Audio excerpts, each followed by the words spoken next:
ये वीडियो सिंह यानी कि लियो के लिए बहुत महत्वपूर्ण है, क्योंकि वीडियो है अप्रैल मई जून 2024 के त्रैमासिक राशिफल के बारे में। कैसा रहेगा आने वाले 3 महीनों का हाल सिंह के लिए। जो त्रैमासिक राशिफल होते हैं ये बहुत महत्वपूर्ण होते हैं। मेरे चैनल पर विस्तृत रूप से मासिक राशिफल, साप्ताहिक राशिफल, यथासंभव ग्रहों की गोचरीय स्थिति पर वीडियोस आते ही रहती हैं, लेकिन त्रैमासिक राशिफल बहुत विशेष होते हैं क्योंकि जो लोग ज्योतिष की इस विद्या से थोड़ी गाइडेंस प्राप्त करना चाहते हैं, ज्योतिष का फायदा उठाना चाहते हैं कि हाँ आने वाले 90 दिनों को कैसे अपने जीवन में लाभकारी बनाए या मुश्किल चीज़ों से बचे, उनके लिए ये त्रैमासिक राशिफल बहुत महत्वपूर्ण होते हैं। क्योंकि इसमें बताया जाता है कि हाँ 3 महीने में क्या क्या ग्रहों के प्रभाव में परिवर्तन होगा और उस प्रभाव का आपके जीवन पर क्या असर पड़ सकता है। और ये जो 3 महीने का कालखंड है इसमें बहुत कुछ होगा। सबसे पहली बात तो बृहस्पति इस 3 महीने में अप्रैल के अंत में या मई के शुरुआत में राशि अपनी बदलेंगे। बुध वक्री भी हो जाएंगे, पतित भी हो जाएंगे। सूर्य ग्रहण लग रहा है मीन राशि में, जो कि आपका अष्टम भाव बनेगा। अंगारक योग बनेगा राहु और मंगल की युति से। गुरु और सूर्य यानी कि बृहस्पति और सूर्य की युति होगी, वो भी 2 बार। मंगल स्वराशि के हो जाएंगे, सूर्य उच्च राशि के होंगे। शनि कहीं ना कहीं जैसे जैसे समय आगे बढ़ेगा उनकी स्पीड कम होगी और अंततः जून के अंत तक जाते जाते शनि स्वयं वक्री भी हो जाएंगे। तो बहुत कुछ हो रहा है इस कालखंड में और इन सब चीज़ों का क्या सकारात्मक एवं नकारात्मक रूप से प्रभाव आपके जीवन पर पड़ सकता है, यही विवेचना करने का प्रयास मेरे से होगा। यदि आपको अपनी लग्न राशि पता है वहाँ से देखेंगे तो ज़्यादा सटीकता बैठेगी। जिनको नहीं पता वो अपनी चंद्र राशि से भी अवश्य दे सकते हैं। यानी कि अगर आपकी लग्न राशि या चंद्र राशि से है, दोनों ही गाइडेंस के लिए राशिफल को अवश्य देख सकते हैं। ज़्यादा सटीकता लग्न राशि से आएगी। कुछ बहुत विशेष उपाय वीडियो के अंत में बताऊंगा जिसके करने से इस 3 महीने में जो नकारात्मकता है उसकी कमी होगी, सकारात्मकता की वृद्धि होगी। तो शुरुआत करते हैं इस त्रैमासिक राशिफल का अप्रैल के महीने के। शुरुआत करेंगे अप्रैल के महीने के साथ। अप्रैल का महीना बहुत बड़े बड़े बदलाव लेके आएगा क्योंकि इस महीने में कई राशि परिवर्तन तो होंगे ही, लेकिन कुछ बड़े प्रभाव भी दिखेंगे। जहां गुरु अपना राशि परिवर्तन करने के लिए तत्पर रहेंगे, वहीं बुध वक्री होकर पतित भी हो जाएंगे और सूर्य ग्रहण भी लग रहा है। तो बहुत कुछ घटित होगा इस महीने और इन सब की चर्चा करते हैं। सबसे पहले तो यहाँ पे 31 मार्च को ही शुक्र आपके अष्टम भाव में आकर विराजमान हो जाएंगे। क्योंकि ये मार्च के अंतिम दिन हुआ था तो इसका प्रभाव अप्रैल के महीने से ज़्यादा आएगा। तो अष्टम भाव में शुक्र आए और शुक्र यहाँ पे उच्च के हो गए। अब शुक्र आपके लिए 10वें घर के स्वामी हैं और 30वें घर के स्वामी हैं। 10वें घर के स्वामी का 8वें घर में आना ये 2-3 चीज़ों के लिए अच्छा है, क्योंकि यहाँ पे सूर्य भी है स्वयं। तो जिनकी जॉब गई हुई थी, जॉब नहीं लग रही थी, उनके लिए अच्छा कोई अपॉर्चुनिटी आ सकता है। जो लोग जॉब चेंज करने के इच्छुक थे उनके लिए भी कहीं ना कहीं अच्छा योग बन रहा है। लेकिन जिनकी जॉब ठीक ठाक चल रही थी, जो जॉब चेंज भी नहीं करना चाह रहे थे, उनके लिए यहाँ पे थोड़ी कष्टकारी चीजें हो सकती है। क्योंकि दशमेश यानी कि 10वें घर के स्वामी भले ही उच्च के हो गए लेकिन अष्टम भाव में, और यहाँ पे सूर्य के साथ भी है। सूर्य क्या है? आपके लग्न के स्वामी यानी कि स्वयं आप। तो यहाँ पर जो लोग जॉब करते हैं, स्पेशली सरकारी जॉब करते हैं, उनके लिए भी प्रॉब्लम थोड़ी हो सकती है। और जो लोग वैसे भी जॉब करते हैं उनको एक अनिश्चितता से गुजरना पड़ सकता है। एक अनस्टेबिलिटी दिख रही है कार्य क्षेत्र में। आपसे गलतियां भी हो सकती हैं और एटमॉस्फेयर भी आसपास का थोड़ा अजीब सा रहेगा। तो उसके हिसाब से आपको अपने आप को ढालना पड़ेगा। और ये मैं इसलिए कह रहा हूं कि ये चीज़ बढ़ती जाएगी। क्यों? क्योंकि ये 8वें भाव में बहुत कुछ होने वाला है इस महीने। जैसे जैसे समय आगे बढ़ेगा उसकी चर्चा करेंगे। लेकिन शुक्र का अष्टम भाव में आना एक चीज़ अच्छा देता है, क्योंकि शुक्र अपने आप में लक्ष्मी है और अष्टम भाव पनफला स्थान है। तो अचानक से पैसा आता है, आपका कोई हिडन सोर्स ऑफ इनकम है, वहां से पैसा आ सकता है।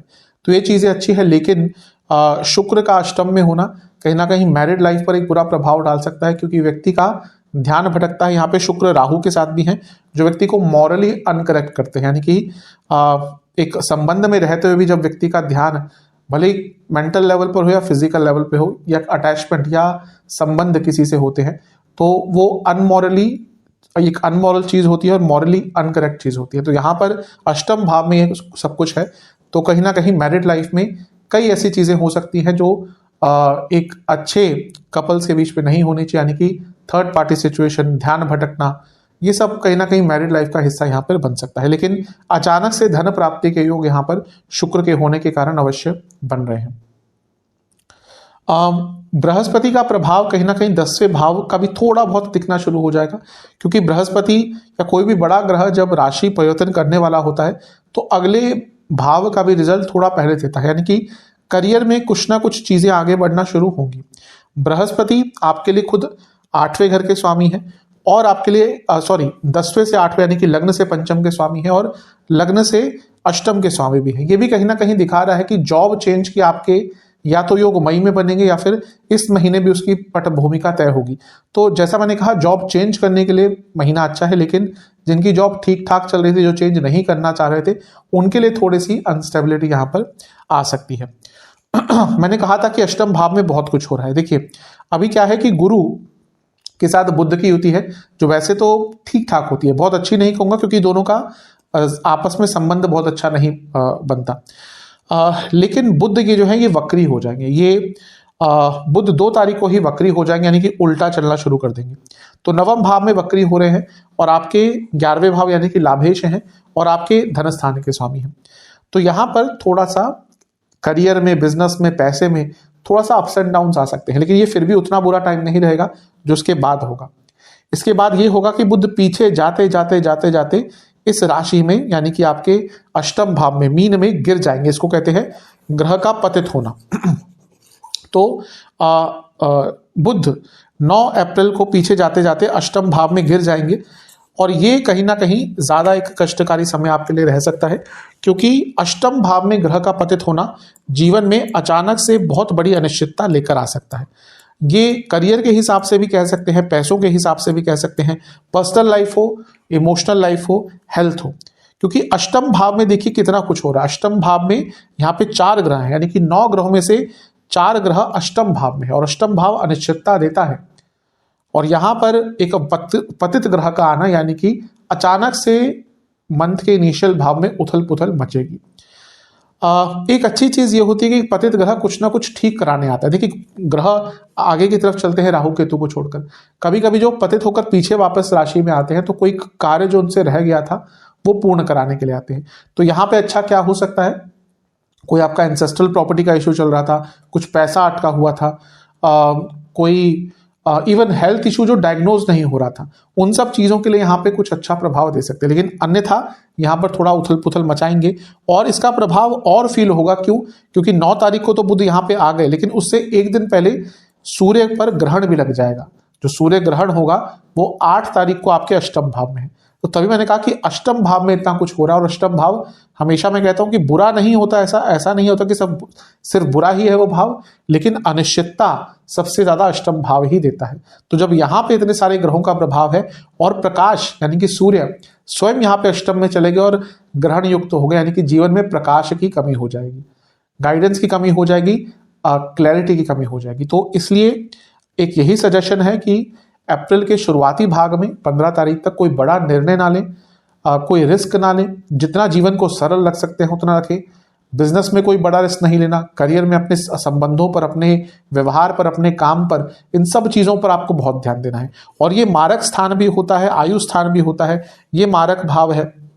वैसे तो कुंडली में 2 और 7 ये भाव मारक स्थान होते हैं, इसको आयु स्थान कहा जाता है। लेकिन यहाँ पर अगर कुछ बुरा होता है तो आयु पे प्रभाव पड़ता है, यानी कि सेहत पर प्रभाव पड़ सकता है। यहाँ पर सूर्य और राहु की युति है, ये कहीं ना कहीं घर के बड़े सदस्यों के लिए, वरिष्ठ सदस्यों के लिए अच्छी नहीं होती। तो अगर आपके घर में कोई वरिष्ठ सदस्य है, कोई उम्र दराज व्यक्ति है, तो उनका बहुत ध्यान दीजिएगा, क्योंकि यहाँ पे प्रॉब्लम उनकी सेहत पर भी आ सकती है। कहीं ना कहीं बहुत इम्पल्सिव रहेंगे, गुस्से वाले होते हैं, क्योंकि अग्नि तत्व है सिंह का, और ये जो इम्पल्सिवनेस है, ये गुस्सा मिलकर दोनों चीजें आपके जीवन को एक गलत डायरेक्शन में लेके जा सकती है। तो जैसे मैंने कहा अप्रैल का शुरुआती भाग 15 तारीख तक, 15-16 तारीख तक बहुत केयरफुल आपको रहना है, क्योंकि अनिश्चितता जीवन में बढ़ती ही जाएगी। इसके बाद अच्छा एक और चीज आपको थोड़ा सा ध्यान रखना पड़ेगा कि मंगल और शनि का प्रभाव भी है लग्न पर, और इन दोनों की युति विस्फोटक होती है और गुस्सा दिलाती है। तो यहाँ पे गुस्से पर आपको बहुत ज्यादा ध्यान देना है।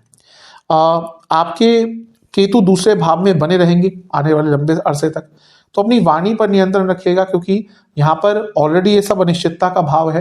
केतु दूसरे घर में कभी कभी पर्सनल लाइफ में वाणी में अनक्लैरिटी देते हैं, यानी कि आप बोलेंगे कुछ और लोग कुछ और उसको समझेंगे, और उसके कारण भी जीवन में कंफ्यूजन की वृद्धि होगी। तो इस चीज पर भी जितना आप काम कर सकते हैं, ध्यान रख सकते हैं, उतना आपके लिए अच्छा रहेगा। जैसा मैंने कहा कि अष्टम भाव में ये सब कुछ हो रहा है, तो जीवन में एक स्टेबिलिटी की कमी आएगी। और जब ऐसी चीजें होती हैं, जब समय परिस्थितियां हमारे विरुद्ध होती हैं, तो कभी कभी हमें जीवन को सरल कर लेना चाहिए। उन परिस्थितियों से हम कभी कभी लड़ नहीं सकते, समय इतना बलवान होता है। आप सबने अपने जीवन में अनुभव किया होगा, जब बुरा समय आता है तो कुछ भी कर लीजिए, जब तक वो समय पास नहीं होना होता, जब तक वो आप उस प्रॉब्लम से नहीं गुजरना होता आपको या नहीं गुजरते, तब तक वो परिस्थिति रहेगी। जो थोड़े से जिन्होंने अब जो यंग बच्चे हैं थोड़ा सा इस चीज को नहीं समझते, लेकिन जो व्यक्ति थोड़ा सा जीवन जी चुका है, 35-40 की उम्र पार कर चुका है, तो जीवन में कहीं ना कहीं अप्स एंड डाउन आते ही हैं। तो जब समय थोड़ा विरुद्ध होता है तो अपने जीवन को सरल कर लेना चाहिए, ना कि अपने ज्यादा हाथ पांव मारने चाहिए, क्योंकि वो समय एक दलदल की तरह होता है। जितना आप उस समय में अपने हाथ पांव ज्यादा मारेंगे, उतना उस चीज में धंसते चले जाएंगे। तो यहाँ पे थोड़ा केयरफुल होने की आवश्यकता है। किसी के लिए चीज बहुत अच्छी भी हो सकती है, जैसे किसी का माइनिंग का काम है, कोई रिसर्च बेस्ड कार्य करते हैं, दवाइयों का आपका कार्य है, तो इन सब लोगों के लिए, और भी कुछ फील्ड्स हैं उनके लिए समय, रिसर्च बेस्ड स्टूडेंट्स हैं तो उनके लिए समय कहीं ना कहीं अच्छा भी हो सकता है, कुछ बहुत महत्वपूर्ण हो सकता है। लेकिन बाकी एक सामान्य व्यक्ति के लिए थोड़ा अनिश्चितता यहाँ पर दिख रही है। इसके बाद ग्रहों का परिवर्तन और होगा इस महीने, और सूर्य आपके नवम भाव में आ जाएंगे 13 अप्रैल को मेष राशि में। अब देखिए यहाँ पे दो चीज हो रही है बहुत महत्वपूर्ण, वैसे तीन चीज हो रही है। पहला, सूर्य का एक नया काल चक्र स्टार्ट हो रहा है। हर ग्रह का राहु केतु को छोड़कर जो नया काल चक्र होता है वो मेष से स्टार्ट होता है। तो सूर्य यहाँ पे आएंगे, उनका एक नया काल चक्र स्टार्ट होगा, और सूर्य क्या है, आपके लग्न के स्वामी है, यानी कि जीवन में एक नई उमंग, एक नई तरंग, एक नया विश्वास, एक नया उत्साह। लग्न का स्वामी जब भी अच्छी स्थिति में आता है तो मान लीजिए जीवन में शुभता बढ़ती है, और यहाँ पे तो आपके लग्न के स्वामी एक नया चक्र की शुरुआत करें। हर ग्रह जब मेष से आता है, मेष में आता है राहु केतु को छोड़कर, तो उनका जैसे मैंने कहा नया चक्र होता है, तो उनमें ऊर्जा बहुत होती है। तो आपके लग्नेश में यहाँ पे एक ऊर्जा बहुत है। दूसरा, वो उच्च के भी हैं, एग्जॉल्टेड हैं, या एग्जॉल्टेड होंगे इस टाइम पे, ये भी बहुत शुभ है। एक ग्रह की अलग अलग परिस्थितियां होती हैं कुंडली में, तो जब वो उच्च का होता है यानी कि सबसे कंफर्टेबल पोजीशन पे, और जब ग्रह सबसे कंफर्टेबल पोजीशन में है तो आपके लिए अच्छा रिजल्ट देगा। और ये ग्रह कोई और नहीं, आपके लग्नेश है। और यहाँ पर गुरु के साथ भी होती है, और गुरु आपके पंचमेश है, अपने आप में भाग्य के स्वामी है, और भाग्य स्थान में ये सब कुछ हो रहा है।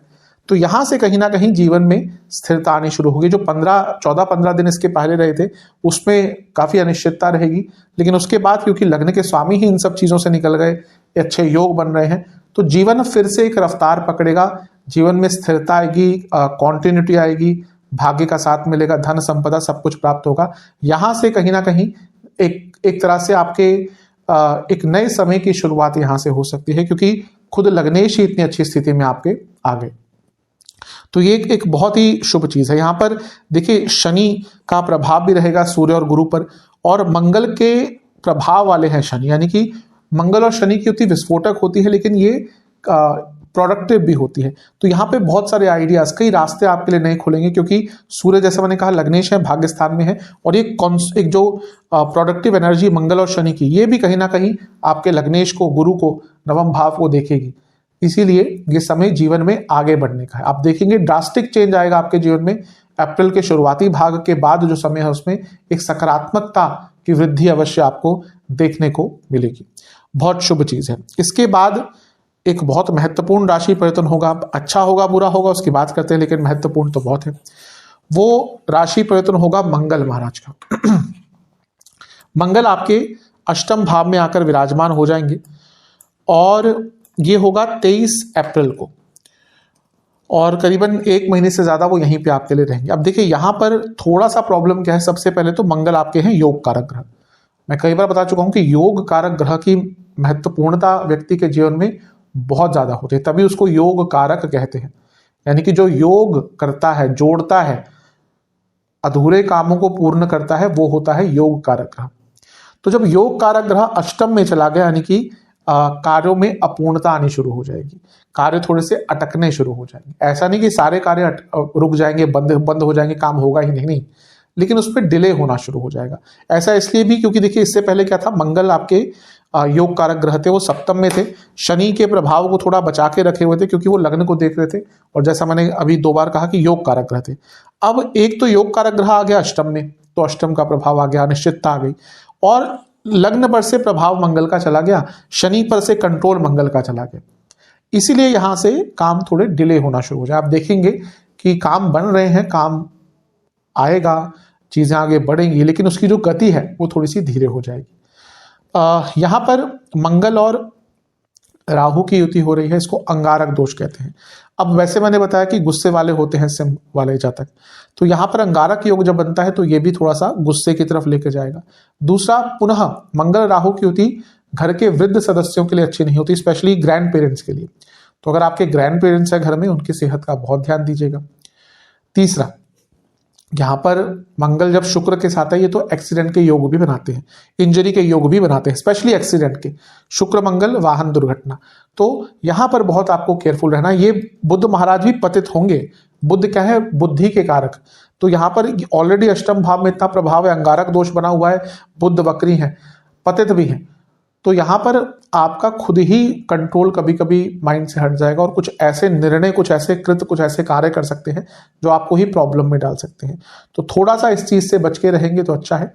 लेकिन एक चीज है कि मंगल क्योंकि आपके लिए चौथे घर के स्वामी है और अष्टम भाव में है, राहु के साथ है, शुक्र के साथ है, वक्री बुध के साथ है, जैसा मैंने शुरू में कहा था वक्री और पतित बुध के साथ है कि पतित ग्रह कभी कभी कोई कार्य पूर्ण कराता है। तो अगर आपका या आपके घर का कोई एंसेस्ट्रल प्रॉपर्टी का इशू चल रहा था, थोड़ा सा हाथ पांव ज्यादा मारेंगे तो चीजें आपके हित में, आपके फेवर में यहां पर आ सकती हैं। तो ठीक ठाक प्रभाव है, बहुत बुरा नहीं कहूंगा, लेकिन अष्टम भाव है, अंगारक दोष यहां पे लगना कहीं ना कहीं अंगार को बढ़ाएगा। जो ज्वाला है सिंह के अंदर होती है, उसको थोड़ा सा और धधकने पर मजबूर करेगा। तो थोड़ा सा अपने गुस्से पर नियंत्रण करना है। दूसरी चीज देखिए, 1 2 3 4 5 ग्रहों का प्रभाव रहेगा आपके दूसरे घर पर। दूसरा घर क्या हुआ, वाणी का स्थान, कुटुंब भाव। बहुत चीजें होती है लेकिन प्रमुखतः वाणी, कुटुंब और धन, संचित धन या धन भी कहते हैं इसको। तो यहां पे सर्वप्रथम आपको अपनी वाणी पर बहुत नियंत्रण रखना है, क्योंकि जब इतने सारे ग्रह दूसरे घर को देखते हैं तो व्यक्ति को पता ही नहीं चलता कि वो क्या बोल रहा है, क्या बोलना चाहता है। तो वाणी के कारण इस महीने बहुत प्रॉब्लम आएगी। शुरू में मैंने एक इंडिकेशन दिया था, और क्योंकि इतने सारे ग्रहों का प्रभाव है ये भी बता रहा है। अब इतने सारे ग्रहों का प्रभाव ये बताता है व्यक्ति का पैसा बढ़ सकता है, ये भी पनफरा स्थान है। लेकिन यहाँ पे खर्चे भी थोड़े से बढ़ते हैं, क्योंकि छठा जो आपका दूसरा भाव है, केतु ऑलरेडी बैठे हैं जो सेविंग से दूर करते हैं। तो यहाँ पे पैसा अवश्य बहुत आ सकता है, लेकिन खर्चे भी आपके अनियमित रहेंगे। तो इस पर भी थोड़ा सा ध्यान, थोड़ा सा विचार करके चलेंगे तो आपके लिए काफी अच्छा रहेगा। अंगारक दोष कहीं ना कहीं अंगार से शब्द से निकला है, और अंगार मतलब कि ऊर्जा। और एक चीज अवश्य सत्य है अष्टम भाव के बारे में कि 12वें स्थान की तरह वो भी एक मोक्ष स्थान है। लेकिन मैं हर बार ये बताने की कोशिश करता हूं कि मोक्ष क्या चीज है वो समझना बहुत मुश्किल है, लेकिन ये जो 8वां स्थान है एक तरह से एक प्रकार का अंत भी होता है।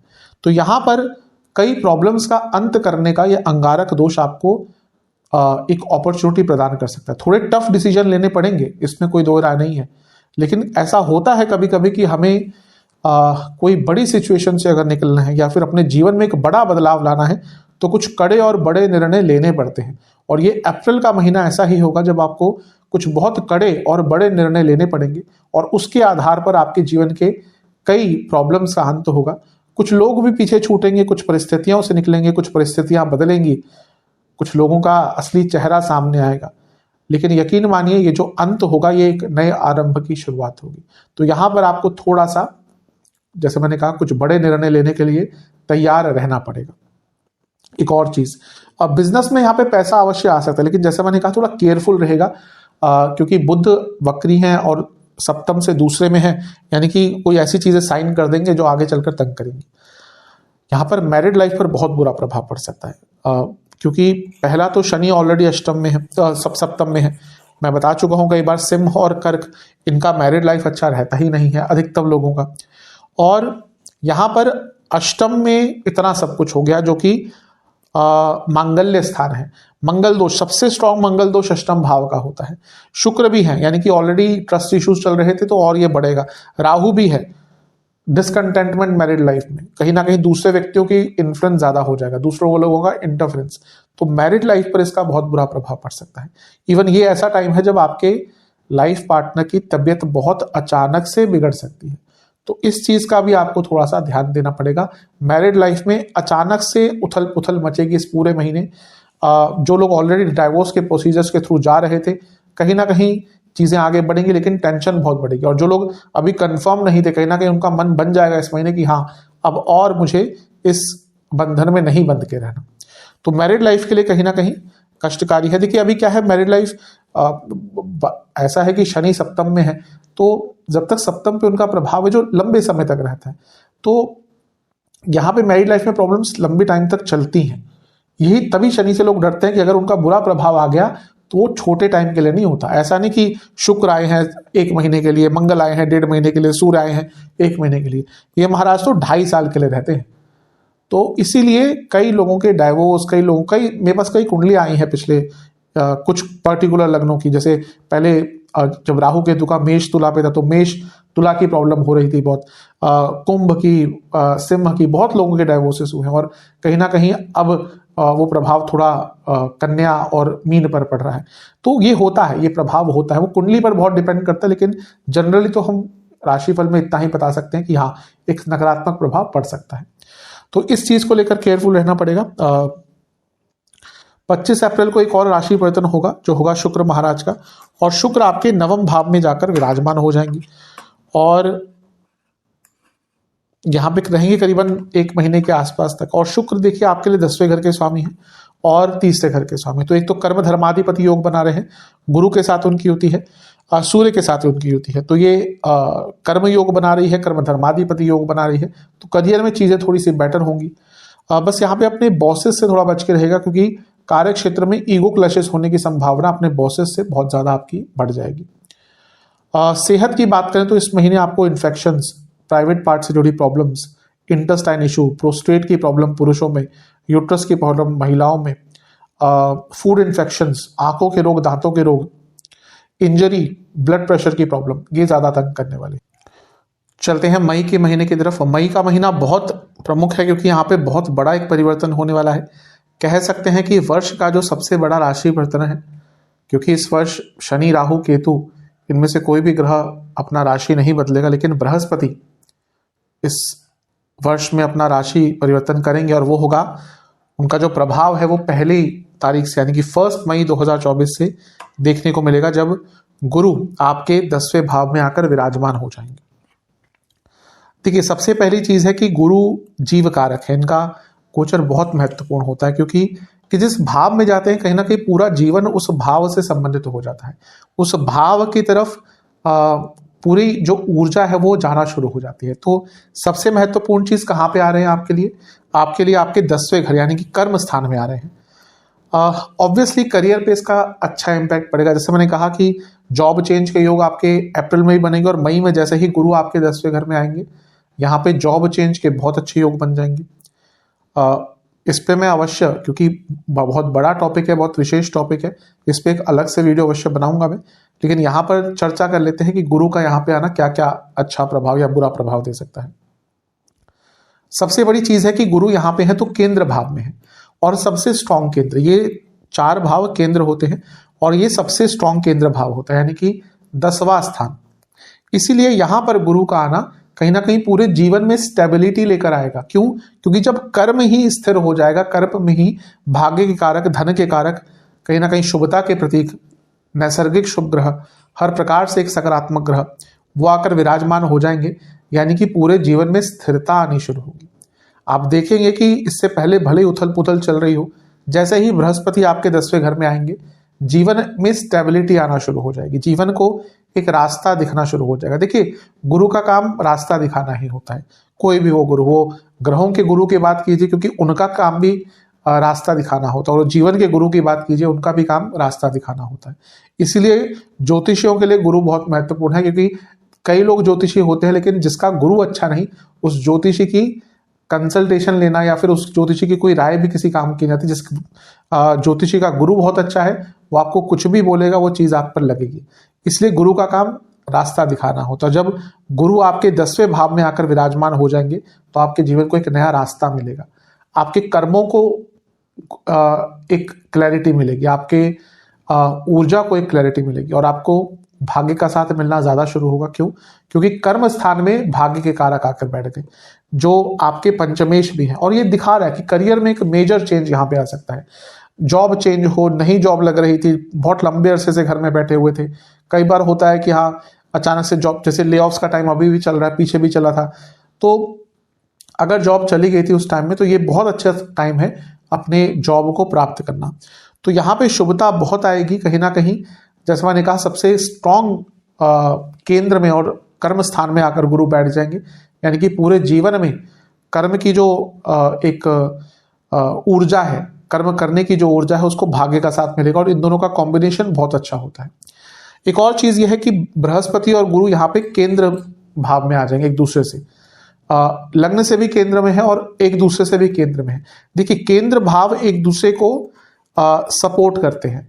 त्रिकोण भाव जैसे 1 2 3 इनका तत्व एक होता है, ये तो डायरेक्ट इंपैक्ट डालते हैं, लेकिन केंद्र भाव कहीं ना कहीं एक सपोर्ट सिस्टम होता है। तो यहाँ पर शनि और गुरु, शनि कर्म, गुरु भाग्य, शनि काल यानी कि समय, गुरु कहीं ना कहीं धन, गुरु कहीं ना कहीं शुभता। तो यहां पर आपके केंद्र भावों में इन दोनों स्ट्रॉन्ग ग्रहों का एक दूसरे से केंद्र में आना, यानी कि पूरे जीवन में ये स्टेबिलिटी का टाइम है। देखिए मानता हूं कि सिंह के लिए थोड़ा सा कष्टकारी, अधिकतम सिंह के जातकों के लिए पिछला 1-1.5 साल कष्टकारी जा रहा होगा। क्यों? क्योंकि ये शनि महाराज जो आपके लिए बहुत अच्छा प्रभाव नहीं देते, कि जनवरी 2023 से आपके लग्न को देख रहे थे। अब बृहस्पति की दृष्टि थी, लेकिन बृहस्पति यहाँ पर कहीं ना कहीं आपके अष्टमेश भी है, तो उनकी दृष्टि भी लग्न पर थोड़ा सा उथल पुथल मचा रही थी, लेकिन अब दोनों केंद्र में आ गए। तो यहाँ पे आप देखेंगे कि सिंह वालों के लिए जीवन में स्थिरता आनी शुरू होगी। कार्य क्षेत्र हो, बिजनेस हो, हर चीज में पैसा हो, अपना नाम बनाना हो, हर चीज में आपको एक अच्छा लाभ यहाँ पर देखने को प्राप्त होगा। तो यहाँ पर इन दोनों का केंद्र में आना, लग्न से केंद्र में आना, एक दूसरे से केंद्र में आना, बहुत शुभता यहाँ पर आपको प्राप्त होगी।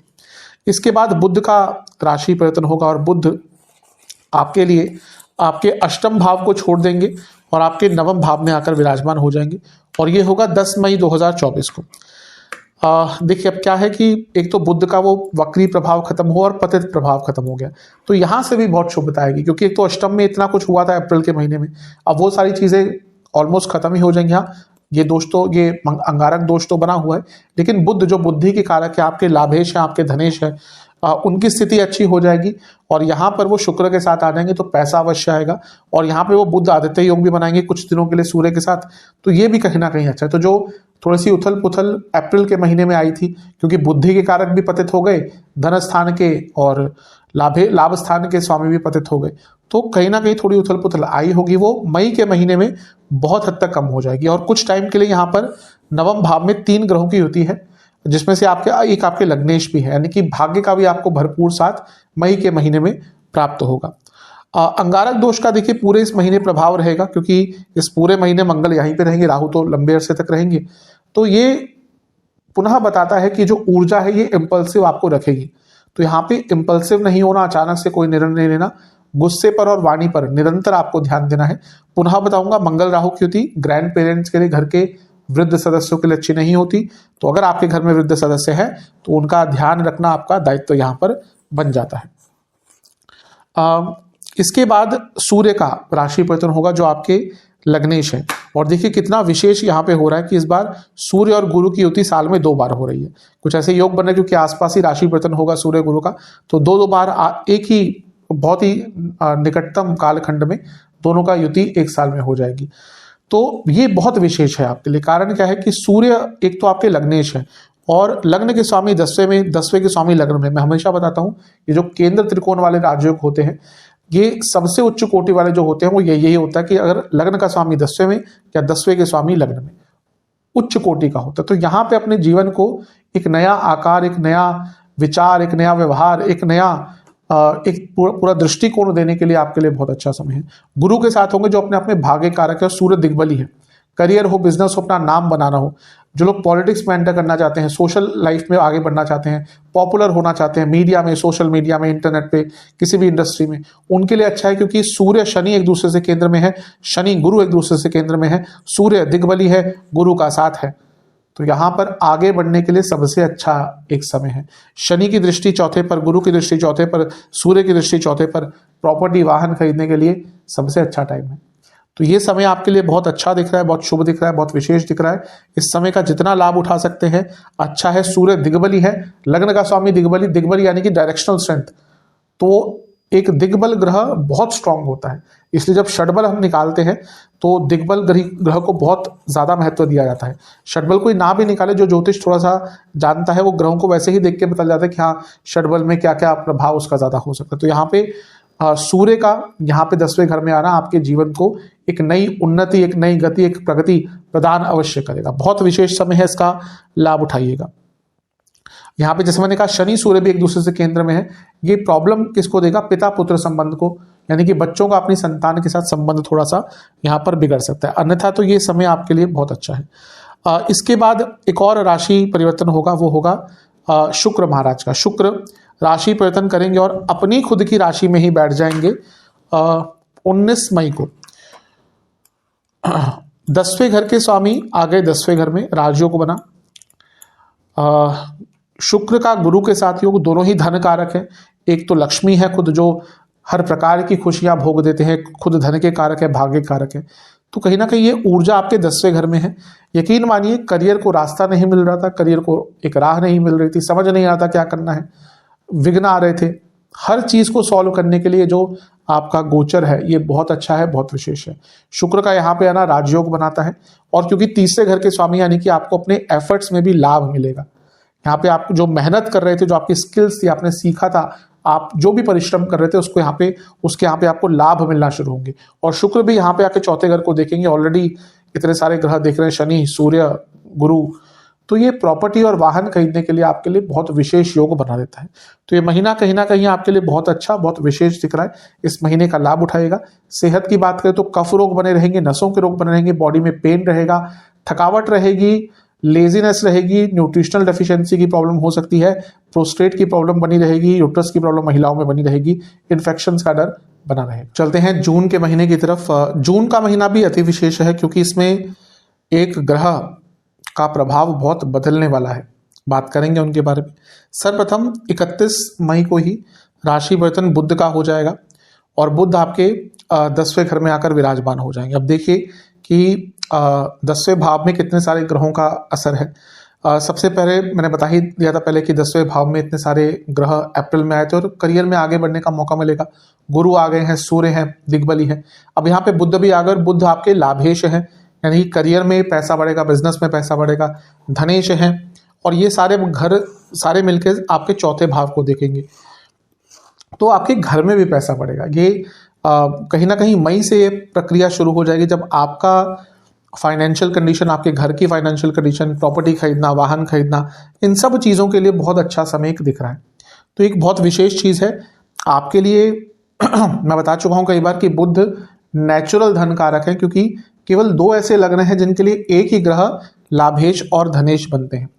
वो है पहला सिंह और दूसरा कुंभ, क्योंकि आपके लिए बुध और कुंभ के लिए बृहस्पति। और कोई ऐसा लग्न नहीं है जिनके लिए एक ही ग्रह इन दोनों भावों के स्वामी हो।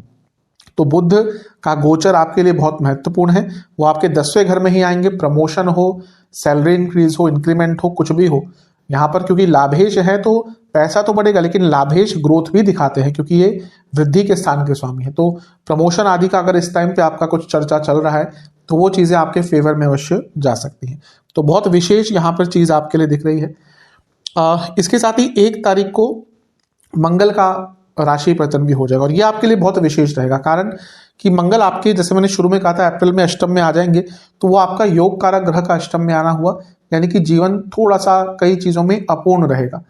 लेकिन यहाँ पर मंगल आपके लिए बहुत विशेष अवस्था में आ गए। पहला तो खुद की राशि में आ गए, दूसरा, उनका एक नया काल चक्र शुरू हुआ, जैसे सूर्य का शुरू होता है अप्रैल में, क्योंकि मेष में आ गए थे। और आपके लिए योग कारक है, भाग्य स्थान के स्वामी है, चौथे घर के स्वामी है। पुनः चौथे घर का स्वामी का अपने स्वराशि में होना, भाग्य स्थान में होना, प्रॉपर्टी संबंधित लाभ मिलेगा, घर में पैसा आएगा। और ओवरऑल ये देखिए कि यहाँ पे भाग्येश ही भाग्य स्थान में है, यानी कि भाग्य स्थान के स्वामी ही भाग्य स्थान में है। और जब व्यक्ति को भाग्य का साथ मिलेगा तो उसको और क्या चाहिए।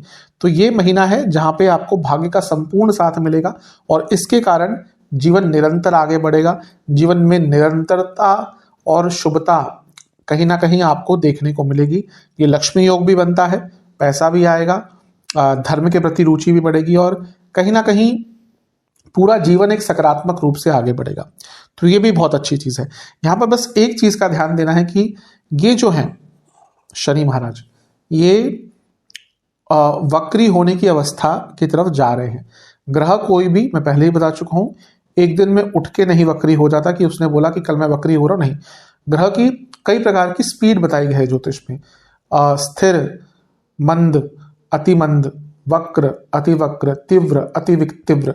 तो वैसे ही जब कोई ग्रह वक्री होता है तो उससे पहले वो स्थिर होता है, फिर मंद होता है, फिर अति मंद होता है, फिर वक्र होता है। तो यहां पर शनि की स्पीड धीरे होने लग जाएगी। और शनि क्योंकि आपके लग्न को देख रहे हैं तो यहां पर एक स्लोनेस आपके जीवन में आना शुरू हो जाएगी। देखिए, कोई भी वक्री ग्रह बहुत स्ट्रांग होता है, लेकिन कभी कभी लोग कंफ्यूज हो जाते हैं कि स्ट्रांग मतलब कि शुभ। नहीं, अगर आपका दुश्मन स्ट्रांग हो रहा है तो आपके लिए अच्छा होगा कि बुरा होगा। अब यहाँ पे शनि आपके दुश्मन है, तो जब वो वक्री होंगे तो थोड़ा सा नेगेटिव प्रभाव भी आएगा। खैर, उसके लिए तो एक अलग वीडियो आएगी जब वो समय आएगा। लेकिन यहाँ पर क्योंकि वो वक्री होने की अवस्था की तरफ जा रहे हैं, उनकी स्पीड धीरे हो जाएगी और शनि तो काल है, तो ये मान के चलेगा कि जून के महीने में कार्य डिले होंगे।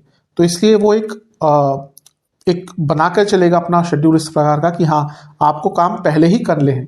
अगर आपने उसमें डिले किया है कि चलो कि कल है तो आज स्टार्ट कर लेंगे, नहीं, अगर ये डिले करना शुरू कर दिया तो आपके काम बहुत अटकेंगे। तो अपने शेड्यूल को, अपने समय को बहुत उसका सदुपयोग करेंगे तो आपके लिए बहुत अच्छा रहेगा। क्योंकि ये शनि मेरे ख्याल से 29 तारीख को वक्री हो रहे हैं, 29 जून को, और उनका प्रभाव जो धीरे होने वाला है वो इस महीने आपको दिखेगा। कई कार्य अटकेंगे और एक लेजीनेस अजीब सी आपके अंदर आ जाएगी। आपको दिख रहा है कि मेरे सामने एक काम है, मुझे करना है, लेकिन आप नहीं करेंगे। तो इस चीज से थोड़ा सा बचना है क्योंकि इसका प्रभाव होगा। अब एक और चीज है, एक नहीं 3 ग्रहों का राशि परिवर्तन 3 दिन के अंदर ही हो रहा है। 12 जून को शुक्र आपके 11वें घर में आ जाएंगे मिथुन में, 14 जून को बुध आपके 11वें घर में आ जाएंगे मिथुन में, और 15 तारीख को सूर्य आपके 11वें घर में आ जाएंगे मिथुन में। अब 3 ग्रहों का आना कहाँ पे हो रहा है? लाभ स्थान में। पहले कर्म स्थान में थे, यानी कि आपसे अच्छे कर्म करवाए, फिर लाभ स्थान में, यानी कि उसका परिणाम या उस परिश्रम का लाभ देने के लिए आ गए। और 11वें घर में मैं बता चुका हूं कि हर ग्रह भौतिक सुख देने का एक कारक बन जाता है। तो यहाँ पे भौतिक सुखों में बहुत प्राप्ति होगी, जीवन में वृद्धि होगी, कई इच्छाओं की पूर्ति होगी, पैसा आएगा, बिजनेस में आगे बढ़ेंगे। 10वें भाव से दूसरे में ये हो रहा है, यानी कि करियर में वृद्धि होगी, कई इच्छाओं की पूर्ति, कई अटके काम बनेंगे। बस ये ध्यान दीजिएगा कि यहाँ पे शनि से इनका नवपंचम योग बन रहा है, यानी कि वो शनि का प्रभाव क्योंकि त्रिकोण से है, वो धीरे हो रहे हैं, तो काम बहुत बनेगा। बिजनेस करते हैं, बहुत नई अपॉर्चुनिटीज आएंगी, पैसे कमाने के नए ऑप्शन आएंगे, लेकिन हर चीज में एक डिले रहेगा। इसलिए मैंने कहा इस महीने, जून के महीने में टाइम मैनेजमेंट आपके लिए सबसे इंपॉर्टेंट चीज होगी। अदरवाइज तो ये महीना ठीक है। सेहत की बात करें तो लोअर बॉडी में बहुत दर्द रहेगा, न्यूट्रिशनल डेफिशिएंसीज बनी रहेंगी, नसों के रोग तंग करेंगे, पेट के रोग बहुत तंग करेंगे, दांतों के रोग, आंखों के रोग तंग करेंगे, स्लीप डिसऑर्डर्स इस महीने बहुत रहने वाले हैं। तो उपाय की बात कर लेते हैं। पहला उपाय, आपको 3 सोमवार करना है। आपको एक पात्र में जल, शुद्ध दूध, काले तिल, सफेद तिल, जौ और इसके साथ ही चंदन का पाउडर, इन सबको मिलाना है और शिवलिंग का अभिषेक करना है। अभिषेक करते हुए आपको ओम सनातनाय नमः मंत्र का 108 बार जाप करना है और मंदिर में ब्राह्मण देवता को, जो पुरोहित जी है वहां पर, उनको कुछ दक्षिणा दे के आनी है। ये उपाय 3 सोमवार करना है। कभी भी कर सकते हैं, कभी भी स्टार्ट कर सकते हैं, बस ये कंटिन्यूटी रहे कि एक बार आपने स्टार्ट किया तो 3 लगातार सोमवार करना है। दूसरा उपाय आपको 3 रविवार करना है, यानी कि संडे। आपको 3 घी के दिए सूर्य देवता को अर्पण करने हैं। यानी कि आपको जब भास्कर जी का यानी कि सूर्य देवता का दर्शन हो तो सुबह सुबह उठ के उनको पहले 3 घी के दिए अर्पण कीजिए और एक पात्र में जल और उसमें थोड़े से गंगा जल की बूंदे डालकर आपको सूर्य देवता को जल अर्पण करना है। जब जल अर्पण कर रहे होंगे तो ओम आदित्याय नमः मंत्र का आपको जाप करना है और इसके साथ ही 3 रविवार ही गौशाला में गुड़ का दान करना है। ये उपाय पूरी श्रद्धा से, निष्ठा से, विश्वास से, समर्पण भाव से करेंगे, अवश्य आपके लिए ये जो आने वाला 3 महीने का कालखंड है ये अच्छा जाएगा। आशा करता हूँ कि वीडियो आपके काम आएगी। चैनल पर नए हैं सब्सक्राइब कीजिए, वीडियो को लाइक कीजिए। मिलता हूँ अगली वीडियो में, तब तक के लिए